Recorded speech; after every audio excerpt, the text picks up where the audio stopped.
Bismillah. Assalamualaikum warahmatullahi wabarakatuh. Ya, hari ini tanggal 1 April kita akan membaca buku ringkas yang berjudul Bekalku Masih Sedikit, Sedangkan Kematianku Semakin Dekat. Saya langsung share screen. Nah, ini dia bukunya. Ini jika di pasaran, harganya sekitar 60-70. Ya, ini buku berisi tentang kisah-kisah tragis akhir kehidupan para pemuja dunia. Yang kebanyakan di sini adalah kisah-kisah tragis yang su'ul khotimah. Ini karya Syekh Mahmud Al-Misri, eh, penulis buku bestseller Timur Tengah.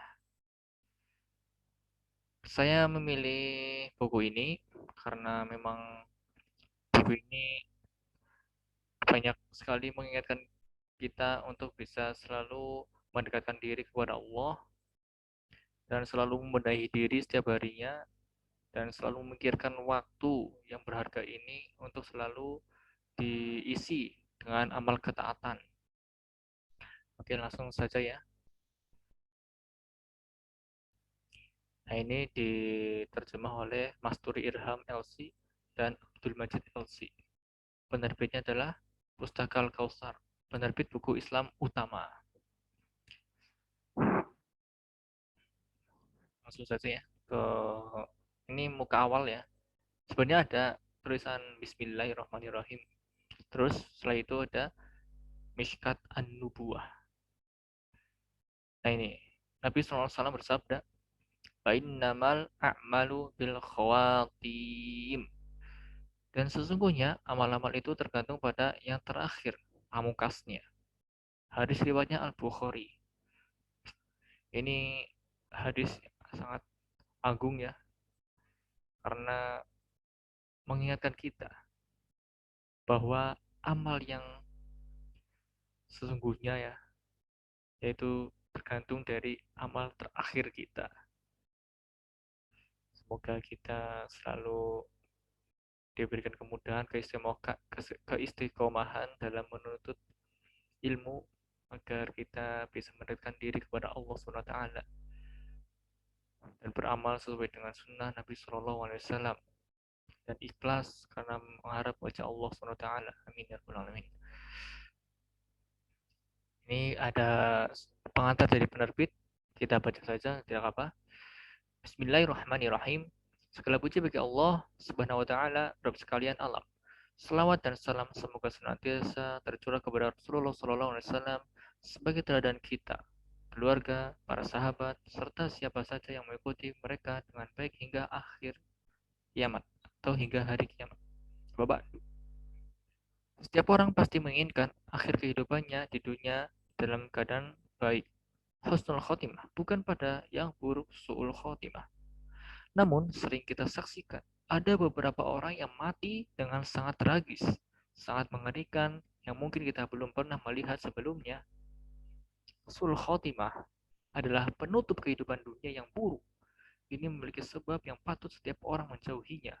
Sebab utama adalah karena berpaling dari agama Allah dan terus-menerus dalam kemaksiatan. Nih, terus-menerus dalam kemaksiatan. Bah, kita sebagai manusia pasti akan terjerumus ke dalam kemaksiatan ya. Karena kulu bani ada mukhoto. Karena sesungguhnya semua anak Adam itu melakukan dosa ya. Namun ya kita lanjutkan hadisnya, wa khairu khotoin at-tawabun. Sebaik-baik orang yang melakukan kemaksiatan ya, adalah mereka yang kembali kepada Allah dengan bertobat dengan sesungguh-sungguhnya. Yang penting kita harus berusaha semaksimal mungkin untuk selalu beramal soleh. Walaupun nanti ternyata kita tergelincir lagi, terus saja kita bertobat kepada Allah. Jangan sampai kita malas bertobat kepada Allah. Karena Allah adalah At-Tawwab, Maha penerima taubat. Lanjut, dan tidak diragukan lagi bahwa akhir kehidupan orang yang seperti ini adalah akhir kehidupan yang sengsara, lagi celaka. Sehingga orang-orang yang bertakwa senantiasa merasa takut kepada Allah SWT. Selalu mendekatkan diri kepadanya dan memohon agar dijauhkan darinya. Maksudnya dari suul khotimah maksudnya ya. Pada kesempatan kali ini, kami, penerbit Pustaka Al-Kautsar, menerbitkan buku tentang suul khotimah, yang di dalamnya dibahas tentang sebab-sebab suul khotimah dan kisah-kisah orang yang mengalami suul khotimah. Dibahas secara gamblang dan mudah, sehingga buku ini ringan untuk dibaca. Kami berharap dengan terbitnya buku ini memberikan manfaat bagi para pembaca. Terlebih lagi dengan membaca buku ini, meneguhkan keimanan dan ketakwaan kita kepada Allah SWT, sehingga memotivasi kita dalam melakukan amal kebaikan di dunia hayat hingga akhir hayat kita. Karena dunia tempat menanam dan akhirat tempat menuai. Akhir kata, hanya kepada Allah SWT kami mohon agar menjadikan buku ini hanya untuk memperoleh ridhonya dan menjadi amal soleh yang bermanfaat bagi penulis dan pembacanya, sehingga Allah menganugerahkan husnul khotimah di akhir hayat kita. Amin. Pustaka Al-Kautsar.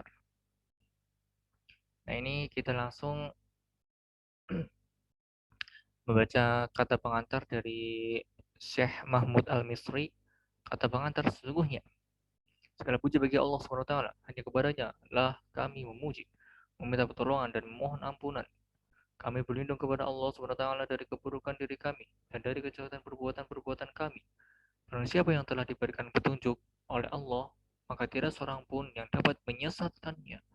Dan barang siapa yang telah disesatkan oleh Allah SWT, maka tiada seorang pun yang dapat memberikan petunjuk. Aku bersaksi, tiada Tuhan yang berhak disembah dengan sebenarnya, melainkan Allah SWT, Zat yang Maha Esa, dan tiada sekutu baginya. Dan aku bersaksi bahwa Muhammad SAW adalah seorang hamba dan utusannya. Allah SWT berfirman, Ya ayyuhalladzina amanu taqullaha haqqa tuqatih wa la tamutunna illa wa antum muslimun. Wahai orang-orang yang beriman, bertakwalah kepada Allah sebenar-benar takwa kepadanya dan janganlah kamu mati kecuali dalam keadaan muslim. Al-Imran ayat 102. Dan dalam ayat yang lain Allah berfirman, Ya ayyuhan nasu taqu rabbakumul ladzi khalaqakum min nafsin wahidatin wa khalaqa minha zawjaha wa batha minhuma rijalan katsiran wa nisaa'a wattaqullaha alladzi tasaaluna bihi wal arham innallaha kana 'alaikum raqiba. Wahai manusia, bertakwalah kepada Tuhanmu yang telah menciptakanmu dari kiri yang satu Adam. Dan Allah menciptakan pasangannya Hawa. Dari dirinya dan dari keduanya Allah memperkembangbiakan laki-laki dan perempuan yang banyak. Bertakwalah kepada Allah yang dengan namanya kamu saling meminta. Dan peliharalah hubungan kekeluargaan. Sesungguhnya, wahai orang-orang yang beriman, bertakwalah kamu kepada Allah dan ucapkanlah perkataan yang benar. Allah selalu menjaga dan mengawasinya. Bentar. An-Nisa ayat 1. Sebentar.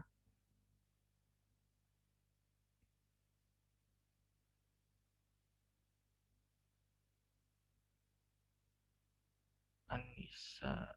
An-Nisa ayat 1 ya.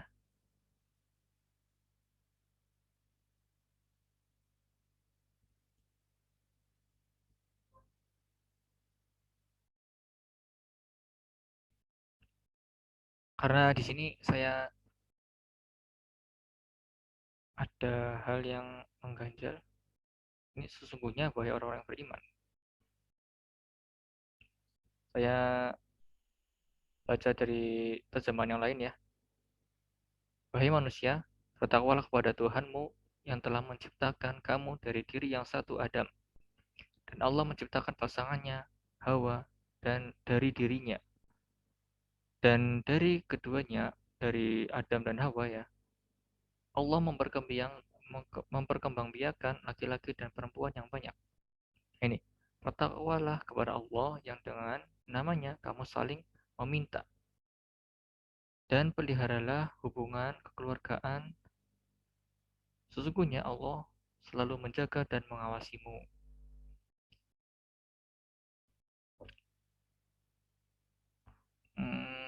Kan bertakwalah kepada Allah dengan namanya kamu saling meminta dan peliharalah hubungan kekeluargaan, kan? Harusnya ini langsung ke bawah ini.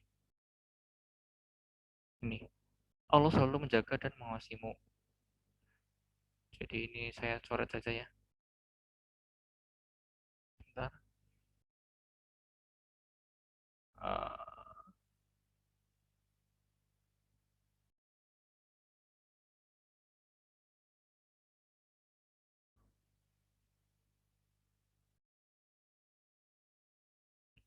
jadi dari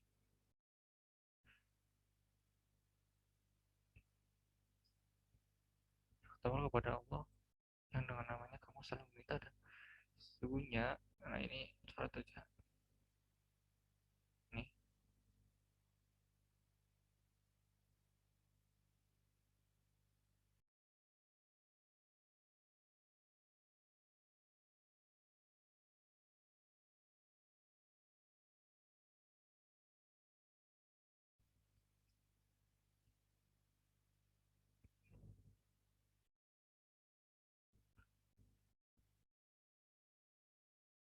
ucapkan ucapan yang benar.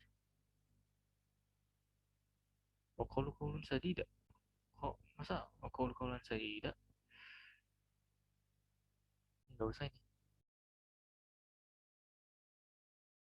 Jadi bertakwalah kepada Allah yang dengan namanya kamu saling meminta dan peliharalah hubungan kekeluargaan.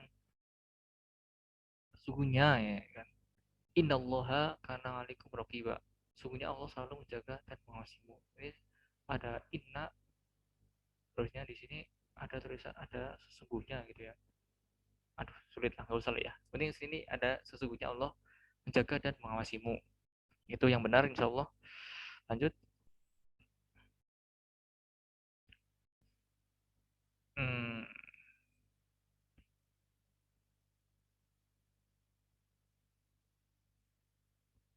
oke. Okay.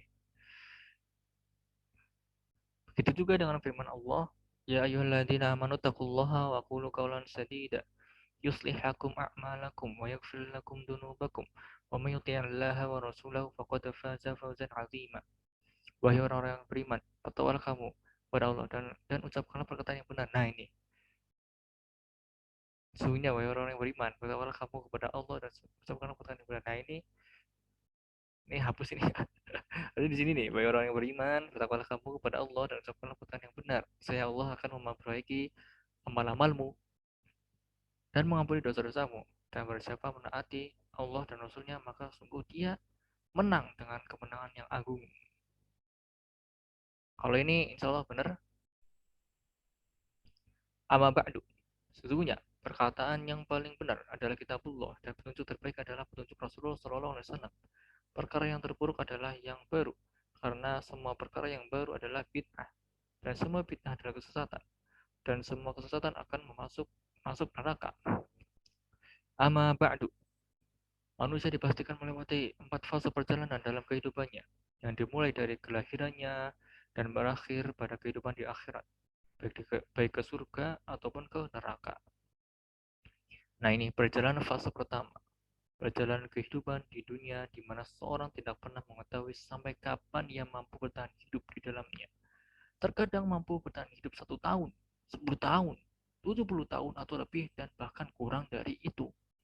Rasulullah Shallallahu Alaihi Wasallam bersabda, "A'maru ummati ma baina sittina ila sab'ina wa aqaluhum ma yajuzu zalika." Usia umatku antara 60 hingga 70 tahun dan jarang sekali yang lebih dari itu. Aduh, mengingatkan kami akan keluarga di rumah. Semoga orang tua kami, orang tua kita semua selalu dalam perlindungan Allah SWT. Amin. Oke, kita lanjut. Perjalanan fase kedua, berjalan di alam barzakh. Dalam fase ini manusia juga tidak mengetahui sampai berapa lama seorang menetap di dalamnya. Bisa saja menetap di sana selama 1000 tahun, dan bisa juga ratusan ribu tahun, bahkan bisa juga masa berdiam diri dalam kubur ini bagaikan jeda antara sholat zuhur dan sholat asar. Begitu singkat, sholat zuhur sampai sholat asar. Perjalanan fase ketiga, perjalanan di padang mahsyar. Pada hari kiamat, masa di padang mahsyar bisa mencapai 50.000 tahun. Hal ini sebagaimana yang disebutkan dalam firman Allah SWT, Sa'ala sa'ilum bi'adzabi waqi' lil kafirina laisa lahu dafi' minallahi dzil ma'arij ta'rujul malaikatu wa ruhu ilaihi fi yaumin kana miqdaruhu 50 sanah. Seorang bertanya tentang azab yang pasti terjadi bagi orang-orang kafir, yang tidak seorang pun dapat menolaknya. Azab dari Allah yang memiliki tempat-tempat naik. Para malaikat dan Jibril naik menghadap kepada Tuhan dalam sehari setara dengan 50.000 tahun. Khumsina alfasana. Alfasana. Oke. Meskipun demikian, kondisi manusia di padang mahsyar ini berbeda antara individu yang satu dengan individu yang lain. Karena ada di antara mereka yang harus menunggu selama ribuan tahun, ada pula yang harus menunggu selama 50.000 tahun, 20.000 tahun, 50.000 tahun. Ini 5.000 tahun ya. 5.000 tahun, 20.000 tahun, 50.000 tahun, atau kurang dari itu. Akan tetapi orang yang beriman hanya menunggu beberapa jam saja pada hari kiamat. Bagaikan jeda antara sholat zuhur dan sholat asar. Hadis ini adalah sahih. Hadis ini diriwayatkan oleh Hakim. Ada ilmu hadis ini dianggap sahih oleh Syekh Al-Albani dalam Sahih Al-Jami. Perjalanan fase keempat, perjalanan terakhir, dan satu-satunya perjalanan yang diketahui masanya. Manusia mampu bertahan hidup di dalam keabadian, di dalamnya apakah di surga atau di neraka. Meskipun perjalanan dalam kehidupan dunia merupakan fase paling singkat dalam perjalanan umat manusia, akan tetapi mereka yang paling vital. Nah, kehidupan di dunia ini adalah kehidupan yang paling vital dan poros di antara perjalanan-perjalanan yang lainnya. Ngeri ya. Karena perjalanan dalam kehidupan dunia ini sangat menentukan kebahagiaan atau kesengsaraan manusia dalam perjalanan-perjalanan kehidupan selanjutnya. Selama masa kehidupan mereka di dunia, manusia harus mampu memanfaatkan waktunya yang sangat singkat. 60 tahun ya, singkat itu, dengan berbagai aktivitas yang berguna. Karena dunia merupakan fase untuk menaburkan dan menanam benih-benih kebaikan yang ingin dipetik dalam perjalanan-perjalanan kehidupan selanjutnya, berjalan di alam kubur, hari kiamat, dan surga. Ketika takut terhadap su'ul khotimah merupakan cambuk yang efektif untuk menghindarkan orang yang beriman terjerumus ke dalam dosa-dosa dan kedurhakaan, maka orang yang beriman harus berjuang keras untuk selamat dari su'ul khotimah. Hal ini dapat dilakukan dengan beramal karena Allah SWT semata. Bersungguh-sungguh dalam meningkatkan ketaatan kepadanya, berbaik sangka kepadanya, dan mengetahui dengan pasti bahwa Allah SWT tidak berbuat sewenang-wenang terhadap siapapun. Meskipun sebesar partikel-partikel atom, kalau manusia hidup dalam ketaatan kepada Allah SWT dan senantiasa ikhlas kepadanya, maka Allah SWT mengakhiri kehidupan dengan ketaatan dan meneguhkan dalam kebaikan hingga menjelang kematian dan dalam alam kuburnya. Hal ini sebagaimana yang disebutkan dalam firman Allah Subhanahu wa taala, Allah meneguhkan iman orang-orang yang beriman dengan ucapan yang teguh dalam kehidupan di dunia dan di akhirat. Dan Allah menyesatkan orang-orang yang zulim. Dan Allah berbuat apa yang Dia kehendaki. Karena itu Rasulullah SAW menyampaikan pesan singkat beliau kepada kita dalam sabdanya, wa innamal a'malu bil khawatim. Dan sesungguhnya amal itu tergantung pada yang terakhir, pamungkasnya. Para ulama salaf yang baik takut kepada su'ul khotimah. Hal itu disebabkan bahwa apabila seorang dipastikan su'ul khotimah, maka akan menghadapi berbagai kesengsaraan dan penderitaan dalam semua perjalanannya menuju Allah SWT. Apabila dipastikan husnul khotimah, maka akan menikmati kebaikan dalam semua perjalanannya. Nah, dari realita ini, maka Rasulullah SAW mengingatkan kita mengenai perjalanan ruh-ruh orang yang beriman dan perjalanan ruh-ruh orang yang kafir agar dapat memilih jenis perjalanan yang kita kehendaki bagi diri kita semenjak sekarang. Rasulullah SAW bersabda, sesungguhnya apabila orang yang beriman terputus dari kehidupan dunia dan menuju kehidupan akhirat, maka para malaikat dengan muka putih turun kepadanya. Wajah-wajah mereka bagaikan matahari dengan membawa kafan-kafan dari surga dan juga balsam-balsam dari surga. Mereka pun duduk di dekatnya hingga sejauh mata memandang. Kemudian datanglah malaikat kematian dan duduk di dekat kepalanya seraya berkata, wahai jiwa yang tenang, keluarlah menuju pengampunan Allah dan keriduannya. Ya ayat Tuhan nafsu mutmainnah, irji'i ila rabbiki radiyatan mardiyah. Jika jiwa atau ruh itu pun keluar dengan cara mengalir sebagaimana aliran air dari kantong kulit. Itu pantas sekali ya, sangat enteng itu. Lalu malaikat kematian itu mengambilnya. Mereka tidak membiarkan ruh itu barang sejenak di tangannya, kecuali mereka mengambilnya dan meletakkannya di atas kafan dari surga tersebut. Dan balsam hingga menebarkan aroma kasturi terbaik di muka bumi. Kemudian mereka membawanya naik hingga tiada melewati satupun malaikat kecuali mereka mengucapkan, ruh apa ini? Mereka menjawab, Fulan bin Fulan. Semoga itu nama kita ya. Fulan bin Fulan itu semoga itu nama kita. Dan menyebut nama-nama terbaiknya yang terbiasa mereka gunakan untuk memanggil atau menyebutnya di dunia. Mereka pun sampai ke langit dunia dan meminta dibukanya pintu langit. Pintu langit itu pun dibuka dan semua malaikat semua malaikat yang didekatkan mengantarkannya menuju langit berikutnya hingga sampai di langit ketujuh. Kemudian Allah Subhanahu wa taala berfirman, catatan catatan amal hambaku di Ailiyin, kitab yang berisi catatan amal, dan kembalikanlah hambaku ke bumi karena sesungguhnya aku menciptakan mereka darinya kepadanya. Aku kembalikan dari Aku kembalikan dan darinya aku keluarkan kembali. Rusi Fulan itu pun dikembalikan. Lalu datanglah dua malaikat kepadanya dan mendudukkannya seraya bertanya, siapa Tuhan? Si Fulan menjawab, Tuhanku adalah Allah SWT. Keduanya bertanya lebih lanjut, apa agamamu? Si Fulan menjawab, agamaku Islam. Nah, siapa lelaki yang diutus di antara kalian? Tanya keduanya. Si Fulan menjawab, dia adalah Rasulullah SAW. Kedua malaikat bertanya lagi, apa pengetahuan? Ia menjawab, aku membaca kitabullah lalu beriman kepadanya dan membenarkannya. Kemudian penyeru dari langit berseru, apabila hambaku jujur, maka siapkanlah tempat itu di surga. Dan kenakanlah padanya pakaian dari surga. Lalu bukakanlah salah satu pintu surga. Nabi melanjutkan ceritanya. Kemudian datanglah kepadanya aroma dan wangian surga, serta dilapangkan kubunya hingga sejauh mata memandang. Setelah itu, datanglah seorang laki-laki berwajah rupawan dengan pakaian menarik dan mengenakan wangian saya berkata, bergembiralah karena perkara yang membuatmu bahagia sekarang merupakan waktu yang telah dijanjikan kepadamu. Si Fulan bertanya, siapa kamu? Hmm? Melihat tampangmu kamu adalah wajah datang melihat tampangmu kamu adalah wajah datang dengan kebaikan.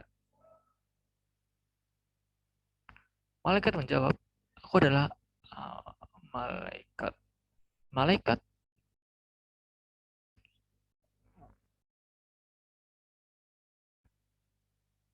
yang menemani ya. Yang menemani itu menjawab ya, aku adalah amal baikmu. Lalu si Fulan berkata, wahai Tuhanku, tegakkanlah hari kiamat. Wahai Tuhanku, tegakkanlah hari kiamat.